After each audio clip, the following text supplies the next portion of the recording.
we were up in, actually it was in Dundee again, and looking at a vertical growing farm, which was just basically in 3 containers, but that could grow enough food for 300 or 400 people for their 5 a day, in this one unit. Oh, and by the way, it manages power off the grid. It's got more efficiency in terms of the way that it grows. They have less deaths within the plants and so on. You realise that there's things out there that if people were aware of, they would very quickly get behind, and that's the sort of thing that we're going to be showing here. So to really bring to life. Oh, fascinating! Yeah, I'm really interested in that. I mean, I've been looking quite a lot into hydroponics and aquaponics and vermiponics, which we found out the other day, which is the actual best closed loop solution. We had a wormologist on, Anna Della Vega, and she's been working on a project using worms to break down food waste. But worms produce all of the nutrients that are required for hydroponics.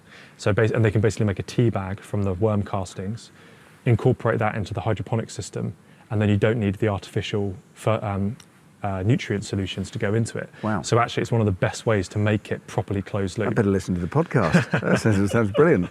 That's it. So that, but again, it's a solution that a lot of people probably wouldn't have been aware of. And I wasn't aware of until we did the podcast, despite having read quite a lot into the subject area.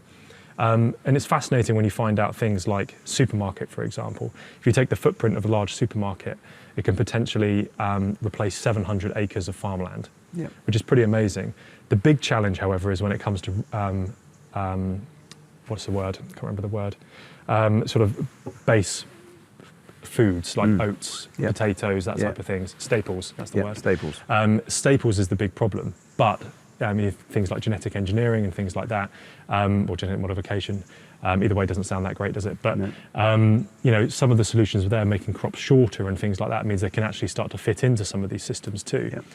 But then the opportunity to produce that aspect of our food, the more root vegetable style or staple, there's a huge opportunity for sort of community there. There's no reason why we can't look at producing those foods more in community systems and getting people engaged, because that's one of the big worries for me with a lot of this more automated food production is, yes, it's great, you can have it more locally, that's potentially one option, but the other option is it goes much more commercial, and you end up in a situation where people are even further disconnected from food, where you're at a point where you no longer see it in the fields. So how do you tie those two together? Because the community side will never feed everyone. We need this hydroponic system to free up land to regenerate, but also we need those sort of staples being delivered too. So there's going to be a really interesting debate about how that will all come to work, and it's going to, hopefully lead to a lot of innovation and a change in the ways people engage with the natural world.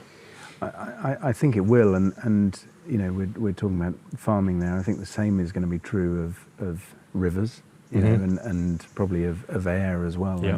And, we very much have the sense that, those that are, if you like, those that are poisoning our air, poisoning our soils and poisoning our rivers are, I guess, treasonous to the future, aren't they? And those that aren't are, our friends, and I think that's how society's going to move, because it cannot be right that the majority of the rivers up and down the country can't be swum in, or got nitrate runoff and sewage and so on going on. And when you look at the stats, they're pretty shocking. They are, yeah. And yet we've created this, and it is this balance thing that we were just talking about. And the thing that's clear is that there's enough of us starting to move into this to make the changes, and you now see, big oil and gas companies also sort of moving the way that they're thinking, and geothermal up on our perimeter. There, if you wanted an example right now of economic transition, there you've got it. That's an oil rig basically sitting on the top of our site, and now down at whatever 5.4 kilometres, and will produce baseload here for us. I mean, it's the most exciting thing that we've worked on for 10 years, and yet is a technology that hasn't been backed by the UK government, that we as a private organisation have to to sort of keep forcing through over the last 10 years, and could deal with 20% of the UK's power needs. Not that one hole, by the way, but the technology, that would be pretty cool, wouldn't it?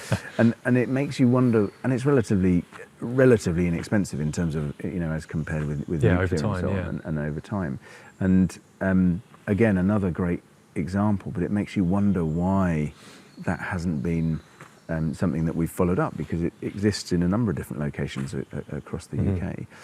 And if you're an oil rig owner, the thought was that you couldn't drill to 5, 6, 7, 8, 9 kilometres of geothermal. But actually, if you've got the technology sitting there and it's not drilling for oil and gas, you're going to drill as deep as anyone will get the heat. So suddenly, Absolutely. having these things around, and it's a really small footprint as well in terms of the building. So, it's there's many rays of optimism. But we cannot take. Oh God, that's a mixed metaphor. I was going to say we can't take my foot off the gas, but we've really got to keep taking action. I think is the point. Absolutely, but again, it's about how people get involved as well. And you see other technologies like solar, for example, where more and more people I know that had no real. I don't say they had no real interest, but they weren't as animated about the environment as perhaps I am. They're just looking at it from an economic basis. They're looking at their bills, going, God, the energy price is going up. Well, 3.5% interest at the moment, probably going to get worse, and rising energy costs. Well, actually, it suddenly becomes very economic to invest in solar. If you've got money in the bank, there's no interest in the bank, you may as well invest it in something like that. The electric cars is exactly the same thing. Yeah. I mean, now happily, 1 in 10, of cars registered this year are electric, and you suddenly see range anxiety is disappearing because you've got the network and so on. But it requires I was reading recently Ecotricity, who were they put in the original electric highway, and they were making the point that they were installing 350 kilowatt chargers only 10 years after they installed their first charger, which was 3 kilowatts. And the difference being about 41 hours between charging a fairly standard electric car.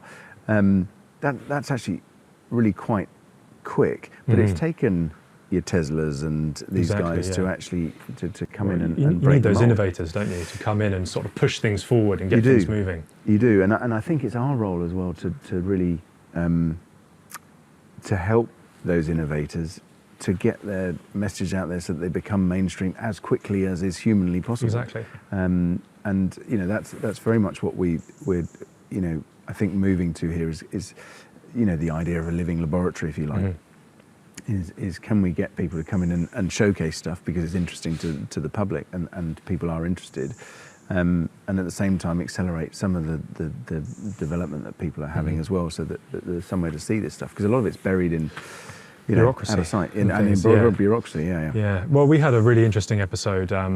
I'm not here plugging our episodes, but they're quite topical, because we had one on wood, for example, where we were talking about how wood is actually used in so many ways that people don't realise. So, for example, bits of solar panels can be made from timber now. LCD screens can be made of wood. Satellites, bodywork for cars. My ring is wood, And it's just looking at things that we would traditionally have and think, actually, there's a better way to produce these things, a more environmentally friendly way, and how does that tie into this system that we want to create? We already talked about food production, and we know the Common Agricultural Policy is gone. What's that going to be replaced with? Well, actually, it's going to be more diverse, more of a mosaic of farmland we'll see, hopefully, which will need more trees. How do we use those trees? Do we want forests like we used to have them, where it's all monocultures, all very straight? Actually, can we make use of these lower quality trees if we're breaking them down into a product? Because if you think about it, oil and wood are more or less the same thing, essentially. How do you get wood currently to that sort of composition where we can make use of it?